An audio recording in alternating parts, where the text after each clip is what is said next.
नमस्कार, मी प्रमिला जांभरे। तर आज श्रावण सोमवार आहे, पहिला सोमवार आहे आणि उपवास पण आहे नागपंचमीचा। त्यानिमित्ताने आज आपण उपवासाचा पदार्थ बनवणार आहोत। तर इथे मी भगर घेतली।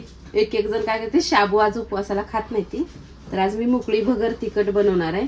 त्यासाठी एक वाटीभर भगर घेतले, शेंगाचं कूट छोटी वाटीत घेतले, थोडंसं शेंगदाणे घेतले, हिरवी मिरची आणि 2 बटाटे साल काढून स्वच्छ धुवून घेतलेली ती।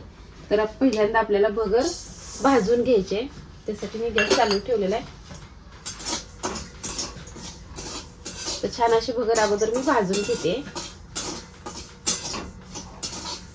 त्याचा कलर बदलला पाहिजे।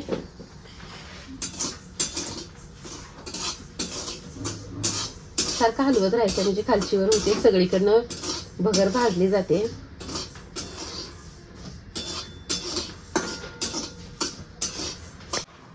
तर छान अशी भगर भाजलेली आहे, मी ह्याला एका वाटीमध्ये काढून घेते।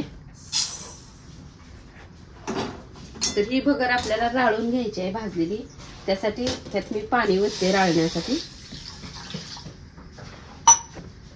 तोपर्यंत आपण ह्याला फोडणी देऊन घेऊया। तर फोडणीसाठी मी तेल ओतून घेतलेलं आहे भगरीला। तर ह्यात आपल्याला आता जिरे मोहरी असं काहीच वापरायचं नाही, फक्त हिरवी मिरची मी टाकणार आहे। म्हणजे आपण बटाटे धुवून घेतलेले ते बटाटे पण तेलामध्ये टाकून घेतले। मी उभी बटाटे चिरले ते तुम्हाला कशा पद्धतीने चिरायचे ती त्या पद्धतीने तुम्ही चिरू शकता, एकदम बारीक पातळ असं।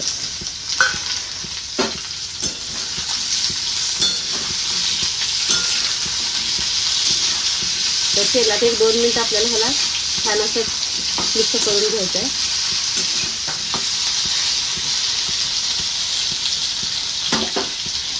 तर ह्या बटाट्यासोबत मी शेंगा पण टाकून घेतली का, आता शेंगा असल्यावर भगरीला छान अशी चव लागते।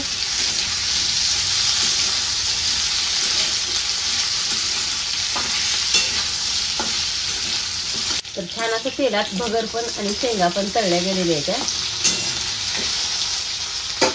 तर मी आता 1 वाटी भगर आहे, त्यासाठी 1-2 वाट्या पाणी ओतून घेते ह्यात।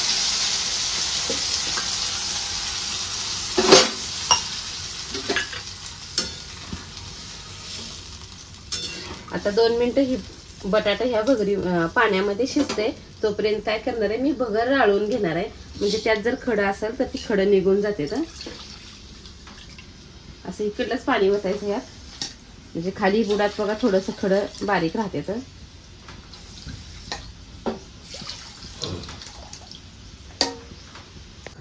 तर पाण्याला छान अशी उकळी आली, पाण्याला उकळी आली म्हणजे थोडंसं बटाटा पण त्यात शिजलं जाते आणि आता राहिलेलं बटाटा भगरीसोबत शिजलं जाते।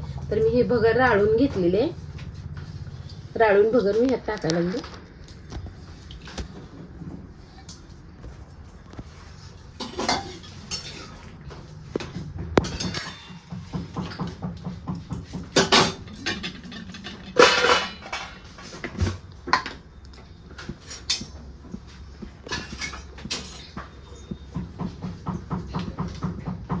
तर ह्यात चवीनुसार मी मीठ टाकून घेतलेलं आहे, मीठ टाकून छान असं मिक्स करून घेते।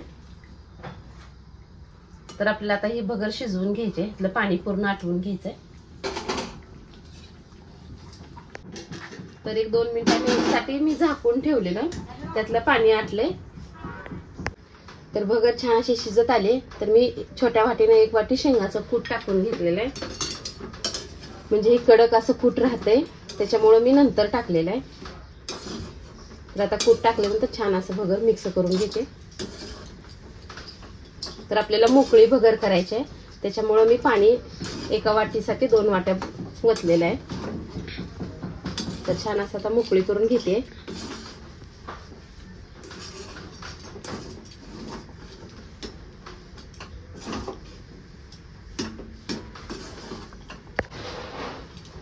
तर छान अशी भगर शिजलेली आहे आणि शेंगाचं कूट पण मिक्स झालेली आहे। तर मी गॅस बंद केलाय आणि एका प्लेटमध्ये ह्याला काढून घेते आता।